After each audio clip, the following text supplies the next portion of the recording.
सभा तिसे धरेगा।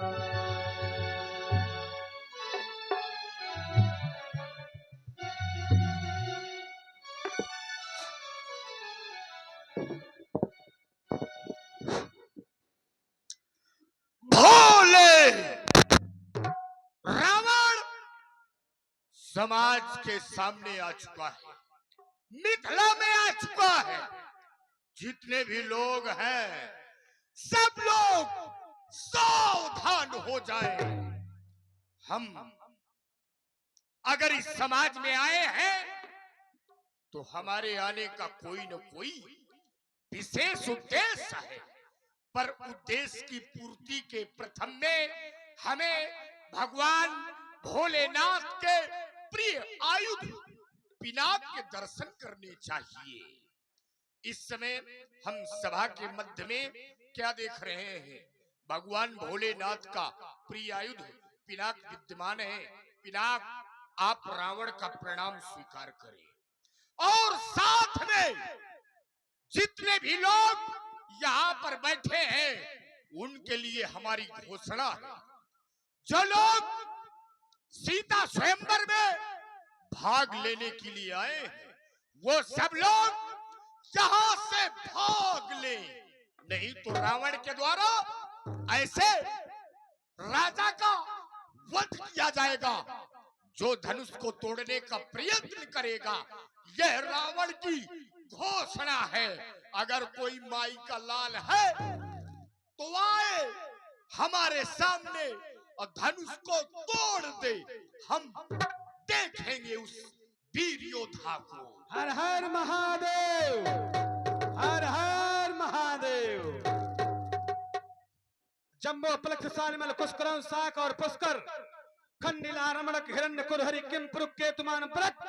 और भारत जैसे जहां पर इन 9 खंडों के सप्तद्वीपों के नेपाल हो, और वहां पर जहां पर महाराज जगत का आधिपत्य चलता है, भगवान शिव का आधिपत्य चलता है, जहां पर अष्ट सिद्धियां निवास करती हैं, रिमा गरिमा महिमा लघिमा प्राकम्य प्राकट्य सिद्ध और वसित्व जैसी अष्ट सिद्धियां निवास करती हो, जहां पर नवनिधियां मीन कच्छप मुकुंद खर्व महाखर्व सुचनील पद्म शंख जैसी नवनिधियां निवास करती हो, जहां पर महाराज जनक के लिए कहा जाता है जो यम नियम प्राणायाम प्रत्याहार ध्यान धारणा आसन समाज की स्थिति है जिनकी, जो ब्रह्मभूता प्रसन्नात्मा, इसमें धा नहीं लगेगा, जिसमें ब्रह्मभूता प्रसन्नात्मा न सोचति न कांचति समः सर्वेषु भूतेषु मद्भक्तिं लभते पराम। ब्रह्म की स्थिति में स्थित रहने वाले प्रज्ञ योगी के द्वारा जो घोषणा की गई है, जो प्रण किया गया है, वह सर्वथा उचित है, अनुचित नहीं है। यदि अनुचित होता तो यहाँ के परम विद्वान परम भागवत महाराज याज्ञवल्क्य जी के द्वारा कोई न कोई टिप्पणी की जाती, आचार्य कुलगुरु सतानंद के द्वारा कोई न कोई टिप्पणी की जाती, कोई टिप्पणी नहीं की गई। और आज रक्त संस्कृति का निर्माण करने वाले आर्य संस्कृति में आकर के एक अनार्य रक्त संस्कृति वाला अपनी घोषणा कर रहा है, जो भी नेपाल इस धनुष को तोड़ेगा तो उनकी चमचमाती हुई चंद्रहास के द्वारा उसकी ग्रीवा का छेदन किया जाएगा। क्या उचित है? ऐसा ही होना चाहिए।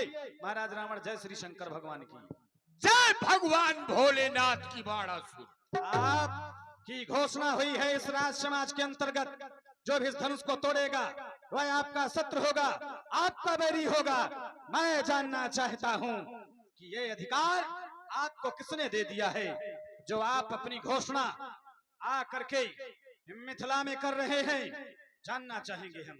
बाणासुर, तुम ही नहीं पूरा विश्व जानता है कि रावण विश्व सम्राट है, विश्व विजेता है, भुजबल विश्व वश कर राखेश को न स्वतंत्र मंद मंत्र लीक मणि रावण राज करे निज मंत्र।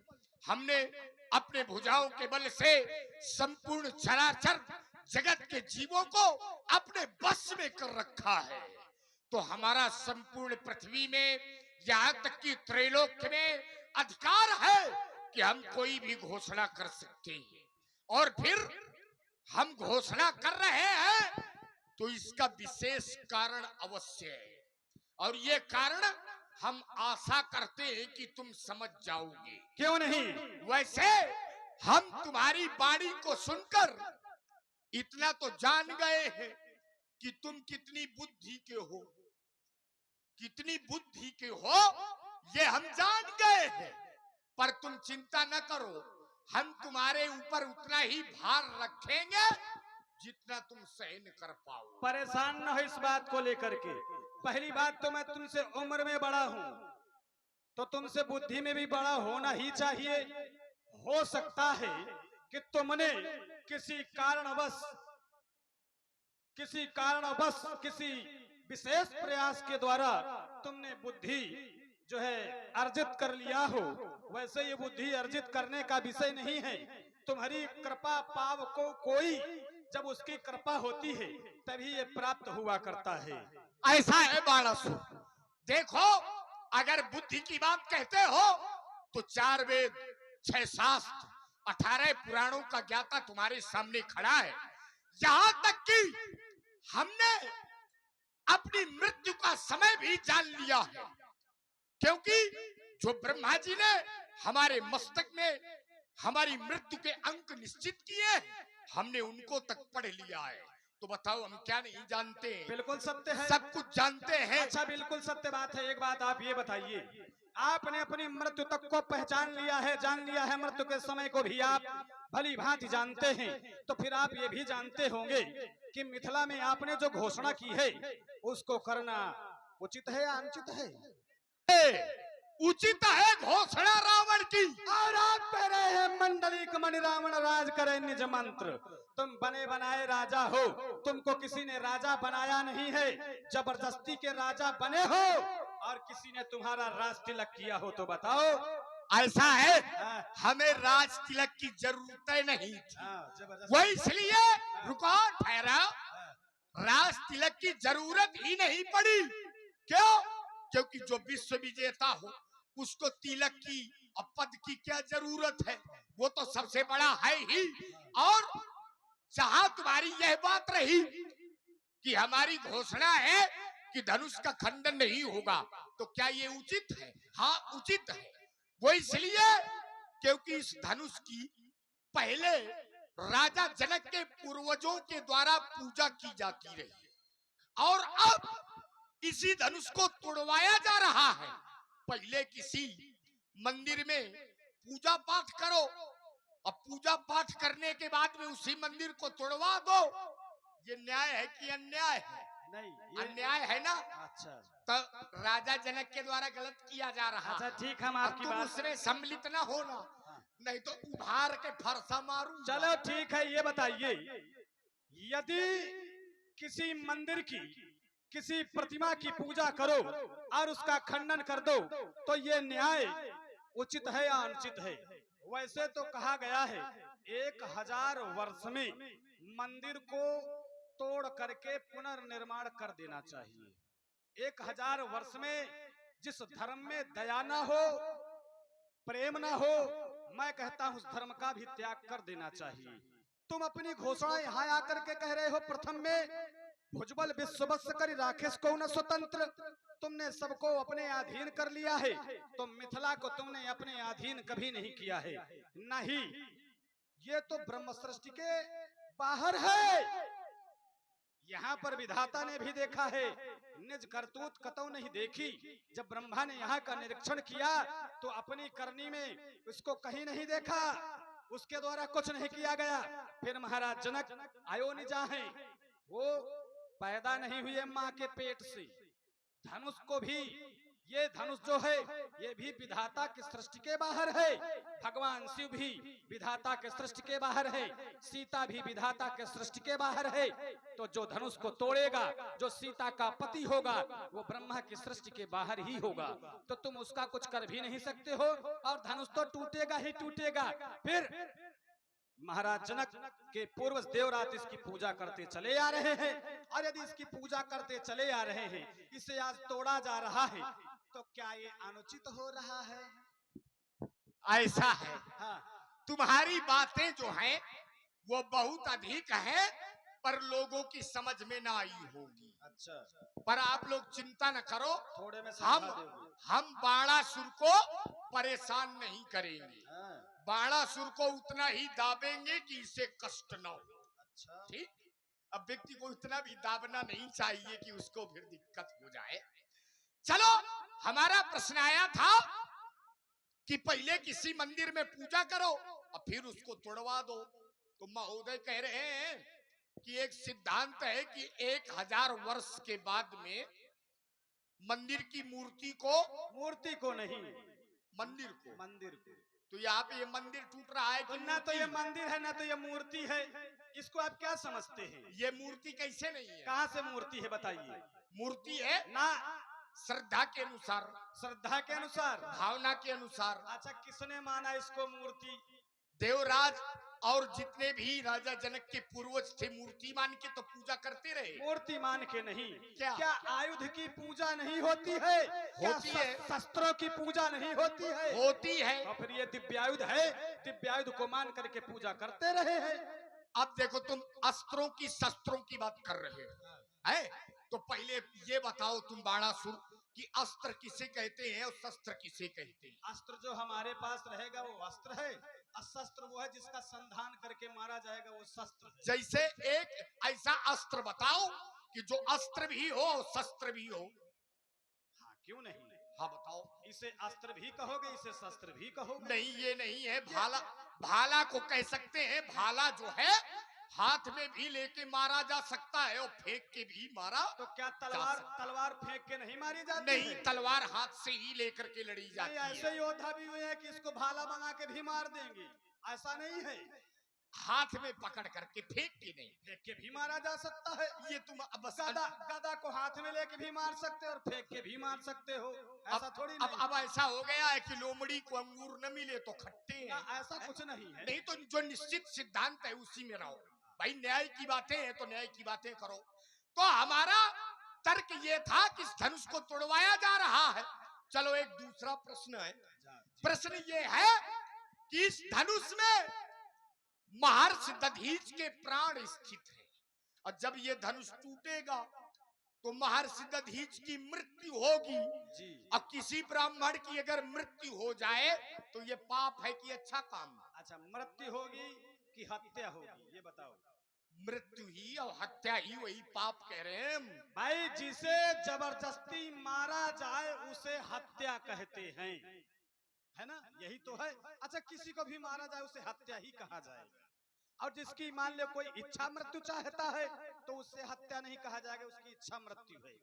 तो देखिए, ये जो धनुष है इसमें महात्मा दधीच के प्राण है। तो यदि महात्मा दधीच के प्राण है तो क्या उनकी हत्या की जा रही है? उनकी मुक्ति हो रही है। और यदि किसी को मुक्त कर दे है, उसको बंद किए हो, उसको मुक्त कर दो, न चल सकता है, न फिर सकता है, न बोल सकता है। अच्छा, एक बात बताओ। हाँ। देखो, हमारा आक्रमण जो है वो सीधे सीधे होता है, हम घुमा फिरा के बातें नहीं करते जी। तुम कहते हो कि इसकी मुक्ति होनी है, दधीच जी को मोक्ष मिलना है। तो अगर मोक्ष मिलना है तो ये बताओ कि मोक्ष देने का अधिकार किसके पास में? परमात्मा के पास में। परमात्मा के पास में है। तो परमात्मा धनुष को तोड़ेगा तब मोक्ष मिलेगा। जी। तो फिर राजा जनक ने ये नाटक क्यों फैलाया है जो इन राजाओं को बुलाया है यहाँ? इसलिए भाई, जब ये परमात्मा के द्वारा टूटना है तो देश देश के जो ये नृपाल यहाँ पर उपस्थित है तो फिर इनको काहे को बुलाया? अब आपकी ही बात में हम बोलेंगे। यदि देश देश के यहाँ पर नेपाल एकत्रित हुए हैं तो फिर महाराज जनक की उस वाणी का क्या होगा? त्रिभुवन जय समेत वैदेही। यदि त्रैलोक के योद्धा राजा वीर नहीं एकत्रित होंगे और ऐसे वीरों के बीच में यदि धनुष नहीं तोड़ा जाएगा, वो परमात्मा हो या अन्य कोई कुमार हो, राजा हो, वीर हो, तो फिर उसे त्रिभुवन जय समेत वैदेही की उपाधि नहीं मिलेगी। इसलिए इन राजाओं को एकत्रित किया गया है। बाणासुर तुम्हारे विचार अच्छे नहीं है। क्यों? और तुम मान जाओ ने मार फरसा गिरा दूंगा। अरे बहुत क्रोध आ रहा है। अच्छा, समझ लो क्रोध को हम रोके हैं। अरे आज नहीं धनुष कर्षण होगा, नहीं धनुष कर्षण होगा, होगा काली का रौद्र और बाणासुर के परश का, रावण के परश का वर्षण होगा। सुन ले बाणासुर, सुन लो, ये कटक कटीली के कंठन के काटिबे को कपटी कपाटों को करान है, तो खंड खंड कर में कृपाण क्रूर ये काल से कराल है। कहो क्या करोगे काज कर तब तच के घमंड, खप्पर खलकाली का खाली भरेगी खंग, ज्ञानी ना गर्जन गुहार उठाए को दंड, करियो बरबंड सभा में हम दई है दंड, और बाण चढ़ेगा बाण का तो फिर ढाहेंगे शिला के खंड के खंड के खंड। अब बोलो चंड चंड। दम दम दम के दैत्य दानव दहलान दुरी दामिन दमक सो दलदुष्ट दहल जाएंगे, भबर भागेंगे, भूमि को भयातुर हो ये भूमि पर भयंकर सम्राट दर्शाएंगे। सर सर सरकेंगे सरबिंदु सरी सालिमान शत्रु सिंह सामने नाएंगे, और रावण लखेंगे लक्ष्य जरेंगे लाख लोग, और प्रचंड मारतंड बाणासुर मई में मिल जाएंगे। अरे चुप हो जाओ, जानते नहीं हो ये के हरि निहार छिपत मान जारी के सुलंड वो गंध भाग जाते हैं, तो चितन के चित्त चकाचौंध हो तो चाल देख, आठ भावत निहार तो मृग मारुत ल जाते हैं, काढ़त कृपाण तो दामिन को मान भंग हो, सुनकर हंकार बल सबल भुलाते हैं। कौन वीर? बोले बाणासुर वीर, गिर पे बैठ गिर जा से गिर जा, शंकर बतलाते हैं। अगर तेरे ये मन भाया है तो आज मेरे भी मन भाया है। आज पता चल जाएगा कि किसकी मैया ने किसको कितना दूध पिलाया। लड़का ओए कितना दूध पिलाया है।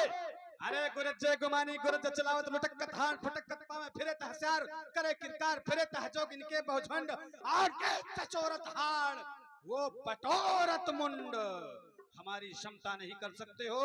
अब देखो हम इसी राज समाज के अंतर्गत रहेंगे और हम देखते हैं कि तुम धनुष को कैसे नहीं तोड़ने देते हो, और यदि तुमने महाराज जनक की पुत्री के विवाह में बाधा डालने का प्रयास किया तो फिर रावण जी आज बाणासुर से आपका युद्ध होगा। अरे पताली कीड़े कीड़े और क्या पताल पताल में रहता है, अब क्या जाने ऊपर के भाग के लोगों के भी संग। तुमने तलवारें देखी है पर उसके वार नहीं देखे, और तुमने बसंत ऋतु देखी है लेकिन पतझड़ नहीं देखी। देखने की बात मत कर, देखने के लिए और सुनने के लिए तो हमने तुम्हारे विषय में बहुत खराब खराब सुना है। खराब खराब सुना है? हाँ। अच्छा क्या सुना है? सुना तो ये है कि तुम्हारी माँ तुम्हारे पिता के साथ में भाग करके आई थी जी। अब विवाह के पहले तुम उत्पन्न हो गए थे, तो क्या हो गया? तो ये सब गंदी बात है ना। गंदी बात क्यों है? अब तुम सोचो ये प्रकृति के नियम को क्या तुम पलट दोगे? तो इस तरह के गंदे खानदान के हो तुम। हाँ तो इससे क्या हो गया? और मेरे यहाँ के लिए तुम ऐसा कह रहे हो? हम इतने गंदे खानदान के हैं उसके बाद भी जो त्रैलोक का स्वामी जिसे सच्चिदानंद कहते हैं, जिसे विष्णु कहते हैं, वो मेरे घर में नौकरी करता था।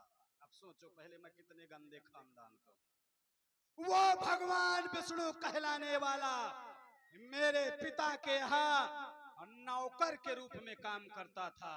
मैं 52 द्वार में जिस द्वार से निकलूं तुम्हें खड़े होकर के दर्शन देना पड़ेगा, और मेरे पिता का नाम त्रैलोक में विख्यात है। एन बद्धो बलि राजा दानवेंद्रो महाबला तेन त्वाम बदनामी रक्षे माचल माचल। इतने बड़े दानी का पुत्र हूं मैं कि भीख मांगने के लिए, दान लेने के लिए भगवान को भी भेष धारण करके आना पड़ता है, और तुम मुझे ऐसा कहते हो? और तुम कितने गंदे खानदान के हो। बहन तुम्हारी सूप नखा है, प्रेम विवाह कर लिया हमारे भाई विद्युत जोहवा से है, तो उसको तुम ऐसा कह रहे हो? ऐस रिश्ते में तुम्हारा जीजा लगता हूं मैं, इस धोखे में न रहना। ऐसा है तुम हो दैत्य खानदान के, और हम हैं असुर निशाचर, तो हमारे भाई कुंभकर्ण को तुम्हारे वंश की लड़की ब्याही है, अरे मेरी तो बुआ, वो तुम्हारी बहन लगती है और हम कुंभकर्ण के भाई लगते हैं। तो बताओ रावण रावण बाणासुर का जीजा हुआ कि ना हुआ? और ये हमारा साला है, हाँ, तो साले साले हाँ। संभल के बोलना जीजा के आगे। अरे वाह भाई, हैं? सुनो, ऐसा है कि तुम रिश्तेदारी खोल इसलिए रहे हो कि बाणासुर कहीं मारने न लगे, तो तुम मारे भाई के कारण रिश्तेदारी खोल रहे हो। ऐसा है कि तुमको मैं मारूंगा नहीं, तुम उद्दंडता न करना। तुम यहाँ से सीधे भग जाओ, नहीं तो बोलो बहुत मारे शंकर जाओगे। भगवान की। हम समाज में इसलिए आए थे, बाणासुर इसलिए समाज में आया था मिथिला में, क्योंकि अगर हम लोग ना थे तो ये स्वयंवर अधूरा रह जाता, क्योंकि ये विश्व के वीरों का स्वयंवर है और विश्व के वीरों में रावण और पाताल लोक का विजेता बाणासुर। तो ये सब जितने भी विजेता हैं त्रैलोक्य के, वो इस स्वयंवर में उपस्थित हो रहे हैं। हमारा उद्देश्य लक्ष्य धनुष का खंडन करना कदापि नहीं था, बल्कि इस धनुष के दर्शन करना था। पर हम यहाँ पर आकर के इस स्वयंवर को सफल बनाना चाहते थे, इसलिए जितने भी शिव जी के भक्त हैं सभी लोग हमारे साथ मिलकर के शंकर जी की जय बोलेंगे। बोलो भूत भावन शंकर भगवान की जय। पर हम जिसलिए आए थे वो राजकुमार तो अभी हमें मिला नहीं। हम परमात्मा की तलाश में हैं कि परमात्मा हमारे सामने आए। अब हमने सुना है कि परमात्मा आ गया है और उसने ताड़ुका को मार डाला है, तो कहाँ है ताड़ुका को मारने वाला? सामने आए और अपनी वीरता दिखाए रावण के सामने आकर।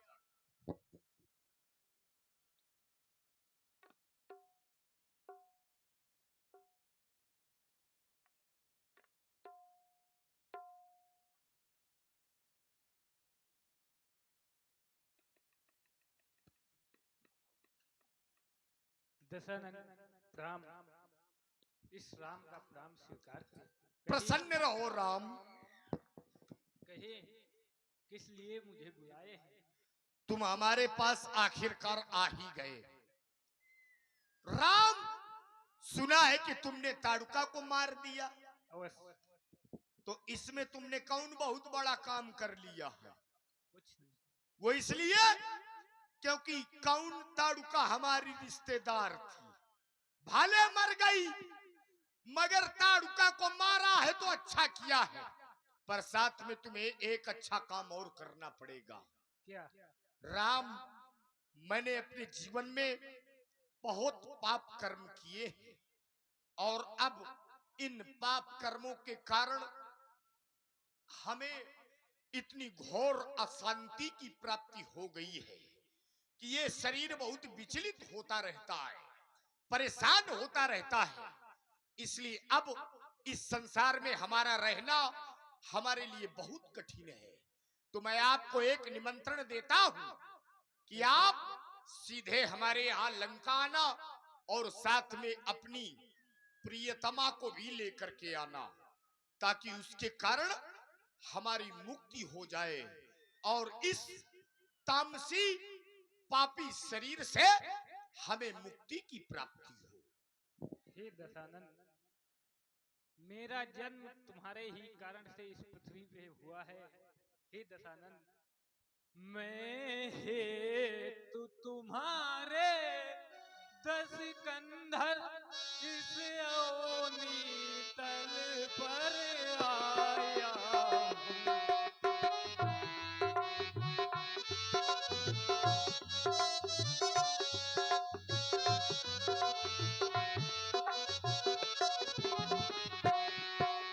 हंसों के सहित जन्म ले दशरथ का पुत्र कहाया हूँ।